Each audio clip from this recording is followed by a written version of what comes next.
Last year ఐపీఎల్లో sun Risers Hyderabad team అసాధారణ ఆటతో ప్లేఆఫ్స్ వరకు చేరినా కూడా కీలకమైన ఎలిమినేటర్ మ్యాచ్లో మాత్రం దారుణంగా ఓడిపోయి టైటిల్ అందుకోలేకపోయింది. ఈ 3 అడుగుల దూరంలో టైటిల్ కోల్పోయిన ఎస్ఆర్హెచ్ ఈసారి మాత్రం మరింత బలంగా తిరిగి రావాలని చూస్తుంది. ఈ విషయంలో ఆల్రెడీ ఎస్ఆర్హెచ్ మేనేజ్మెంట్ తమ ప్లాన్ను కూడా రెడీ చేసి పెట్టింది. ఆల్రెడీ తమకు కావాల్సిన ఆటగాళ్లను కూడా లిస్ట్ అవుట్ చేసి పెట్టింది. మిగతా టీమ్స్ని చూసినట్లయితే ఆల్రెడీ ట్రేడ్ డీల్స్ ఆఫర్స్ని మొదలుపెట్టాయి. కానీ ఎస్ఆర్హెచ్ ఇప్పటివరకు ఎలాంటి ఆఫర్స్ అయితే విడుదల చేయలేదు. కానీ ఇప్పుడు మొదటిసారిగా సన్ రైజర్స్ టీం ఒక ట్రేడ్ డీల్ని అయితే ఆఫర్ చేసింది. అది కూడా బ్యాక్ టు బ్యాక్ ఛాంపియన్గా నిలిచిన ఆర్సీబీ టీంతో.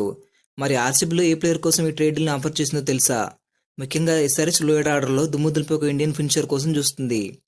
కాబట్టి ఆర్సీబీ టీంలో ఫినిషర్గా కొనసాగుతున్న జితేష్ శర్మను తమ టీంలోకి తీసుకురావాలని ఎస్ఆర్హెచ్ అడిగినట్లు చాలా రూమర్స్ అయితే వినిపిస్తున్నాయి. ఈ జితేష్ శర్మను ఇవ్వడానికి ఆర్సీబీ కూడా ఒప్పుకుంది. కానీ అతను ఇవ్వాలంటే ఎస్ఆర్హెచ్ నుంచి ఒక టాప్ బ్యాటర్ని కావాలని ఎస్ఆర్హెచ్కి పెద్ద షాక్ ఇచ్చింది. అది కూడా ఇన్ఫామ్ బ్యాటర్ అని ఈశాన్ కిషన్ ఇవ్వాలని కోరింది. ఈ దెబ్బతో ఎస్ఆర్హెచ్కి ఫ్యూజులు ఎగిరిపోయాయి. ఎందుకంటే జితేష్ శర్మకి ఈశాన్ కిషన్కి అస్సలు పోలిక లేదు. ఈశాన్ కిషన్ భయంకర ఫామ్లో ఉంటే జితేష్ శర్మ మాత్రం అస్సలు ఆడడం లేదు. పైగా ఎస్ఆర్హెచ్ ఈశాన్ కిషన్ని తమ ఫ్యూచర్ కెప్టెన్గా రెడీ చేస్తుంది. ఆల్రెడీ లాస్ట్ ఇయర్ ఐపీఎల్లో కూడా ప్యాట్ కమిన్స్ లేని టైంలో టీంకి ఈశాన్ కిషన్ని ముందుంటూ నడిపించాడు.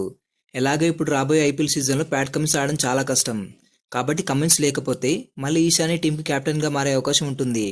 కాబట్టి ఈశాన్ కిషన్ వదిలేసే తప్పు ఎస్ఆర్హెచ్ ఇప్పటికీ చేయదు. ఎందుకంటే ఎంఐ హార్దిక్ పాండ్యా లాంటి నెంబర్ 1 ఆల్రౌండర్ని ఇస్తా అన్నా కూడా ఈశాన్ కిషన్ ఇవ్వలేదు. అలాంటి ఫామ్లో లేని జితేష్ శర్మ కోసం ఎస్ఆర్హెచ్ పెద్ద తప్పు అస్సలు చేయదు. లాస్ట్ ఇయర్ ఐపీఎల్లో కూడా ఈశాన్ కిషన్ ప్రతి మ్యాచ్లో విజృంభించి 15 మ్యాచ్లు 40.13 సగటుతో 622 పరుగులు చేస్తే జితేష్ శర్మ మాత్రం 12 ఇన్నింగ్స్లు ఆడి 12.89 సగటుతో 116 పరుగులు మాత్రమే చేసి దారుణంగా ఫెయిల్ అయ్యాడు. కాబట్టి ఈశాన్ బ్యాటింగ్కి జితేష్ శర్మ బ్యాటింగ్ చాలా తేడా ఉంది. బట్ ఇందులో ఒక ఇంట్రెస్టింగ్ విషయం ఏంటంటే ప్రస్తుతం ఈ ట్రేడ్ డీల్ ఇంకా చర్చల్లో ఉంది. అతి త్వరలో దీనికి సంబంధించిన 2 ఫ్రాంచైజీల నిర్ణయాలు బయటకు రాబోతున్నాయని ఒక స్పోర్ట్స్ జర్నలిస్ట్ అయితే ట్వీట్ చేయడం జరిగింది. అంటే ఈశాన్ని ఇవ్వము అని ఎస్ఆర్హెచ్ కరాఖండిగా చెప్పలేదు. లేదంటే దీనిపై ఫైనల్ క్లారిటీ ఎప్పుడో వచ్చేది. మరి ఎస్ఆర్హెచ్ జితేష్ శర్మ కోసం ఈశాన్ కిషన్ను ఆర్సీబీకి ఇచ్చేస్తుందో లేదో కమెంట్ చేయండి. ఇలాంటి మరిన్ని అప్డేట్స్ కోసం మన ఛానల్ని సబ్స్క్రైబ్ చేసుకోండి.